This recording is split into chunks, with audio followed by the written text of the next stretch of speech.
we are able to report that FBI Director Kash Patel is in, quote, panic mode. We have that brand new reporting breaking moments ago from our colleagues Carol Leonnig and Ken Delanian.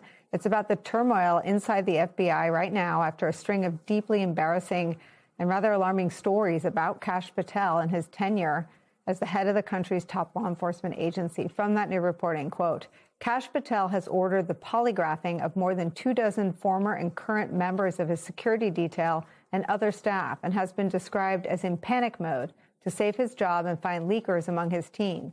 That is according to 2 people briefed on the development. Kash Patel has walled himself off from some senior bureau leaders this week in the wake of multiple media reports that raised red flags about his leadership. What's more, Patel has reportedly avoided meeting with operational leaders at the FBI this week, raising fears that Patel is out of the loop on important investigations and threats. A spokesperson for the FBI declined to comment about the polygraph tests, but he denied that Kash Patel was walled off from senior staff at the FBI. I want to bring in senior investigative reporter Carol Leonnig, who's bylined on that. Mark and Melissa are still here. Carol Leonnig, it doesn't sound like someone who's been defamed, does it? Well, I'm not a lawyer. I just play one on TV. But as a reporter, Nicole, this is a person hunting for leakers pretty actively. And I think you've raised this point before, which is a smart one. How do you claim you're defamed, but also hunt for people who released information that you believe maybe is sensitive or is somehow protected?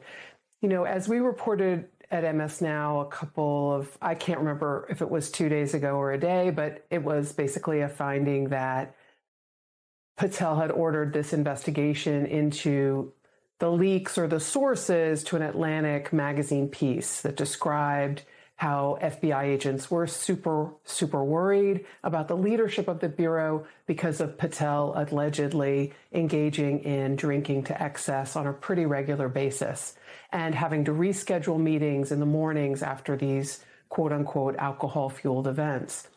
We also then learned, because once you report one story, more people want to tell you more about other things that disturb them. We learned that Patel has ordered the polygraph of all of these agents, a very large group who used to travel with him and who travel with him now, to try to find out who may be talking to reporters. This is sending a real chill through the FBI, but even more worrisome to them, Nicole, is the way in which Patel has not agreed to meet with lots and lots of other operational leaders in the Bureau. This worries people because there's a regular sort of line of threats and investigations that the Bureau director needs to be briefed on and needs some input on. Of course, there are some decision points that he must be involved in, and this is worrying them. I agree that we should emphasize that the FBI spokesperson, Ben Williamson, said that Kash is having meetings with senior leaders, but he wasn't extremely specific about those he's not meeting with.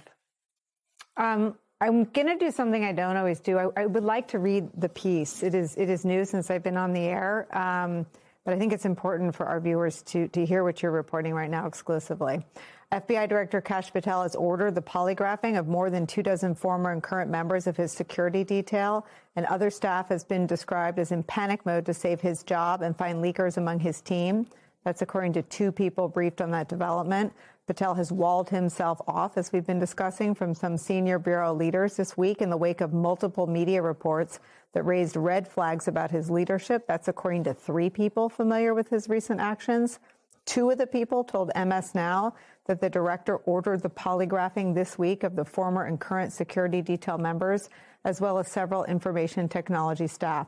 I want to stop here and just, we don't focus in on this, but this is a hallmark of the Atlantic reporting as well. This is deeply sourced. Every line has a minimum of 2, in some instances, 3 sources.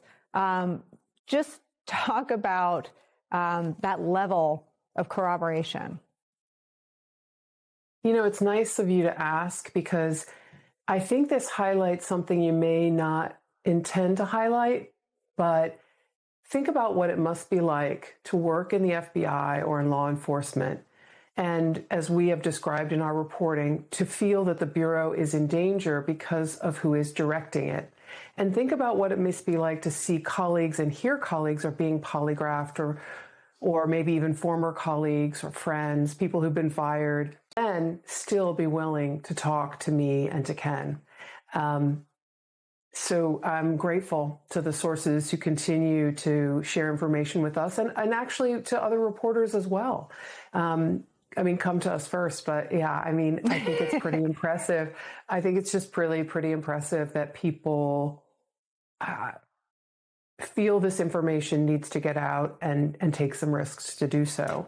The corroboration is important. I thought the Atlantic's corroboration was really impressive as well. A very deeply reported piece of work. I wasn't involved in it, obviously, but they spent a lot of time and energy and confirmed to their solid view of the threshold. They confirmed something that a lot of reporters, including me, had been hearing about for a while and trying to confirm this idea that he had to be rousted in the morning by agents who were concerned that he might be quite ill or worse as a result of alcohol that he had drunk the night before.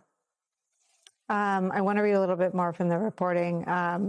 The FBI director demanded the polygraph examinations to determine if any members of the team that accompanies him on all his travels or staff who have access to sensitive details about his decisions have communicated with reporters, according to the People, who asked to speak anonymously due to threat of retribution. Now, there is nothing sensitive in his travels. He actually posts a lot on social media. He had cameras in the locker room when he traveled to the Milan Olympics and guzzled beer in front of them. What is it? Is it fear that gets them to even carry out an investigation into at least two reporters, allegedly, Ms. Fitzpatrick and the New York Times reporter who wrote about his girlfriend? Yeah. So as we reported in the case of the investigation opened into the Atlantic reporter, sorry, I lost my voice there for a second.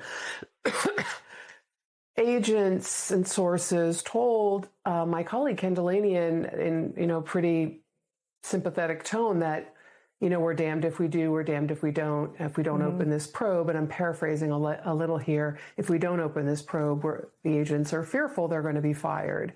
In the case of the New York Times reporter, Elizabeth Williamson, a former colleague of mine and a great reporter, it appears from the New York Times' very good reporting that was a case where agents were asked to investigate and were able to sort of tamp that down by saying the investigation was not warranted. Apparently, we've moved past that place in a very few number of weeks. And if you'll grant me the liberty, Nicole, I want to emphasize one other thing about polygraphing.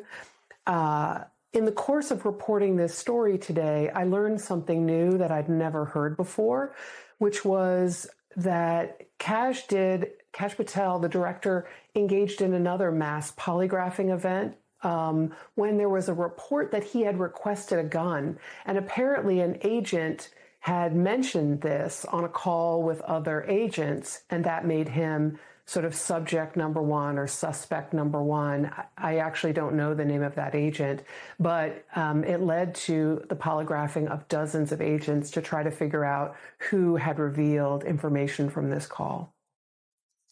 Let me just ask you to explain the normal use of the polygraph. I mean, a polygraph is a tool that the FBI sometimes uses at an entry point, but it is not.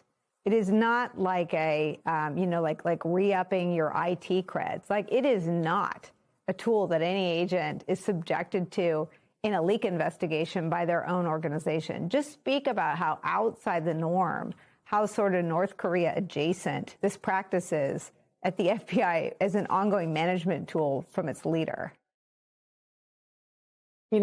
If there were, I want to be sort of sober about this, if there were a leak of classified information at the Justice Department or at the FBI, and I know of cases like this about which I was reporting at the time, there would be great concern about bringing in the circle of people who had access to this information and asking them in an interview did you communicate with a reporter about this? It would not, on first blush, be a polygraph, but there is a presumption inside the government, in the Justice Department and the FBI, that no one is going to lie when asked that question. No one. I don't know what the circumstances are today, but I know about cases I wrote about at the time, and there is a view that if you're brought into that room and you've talked to a reporter, you are going to own up to it.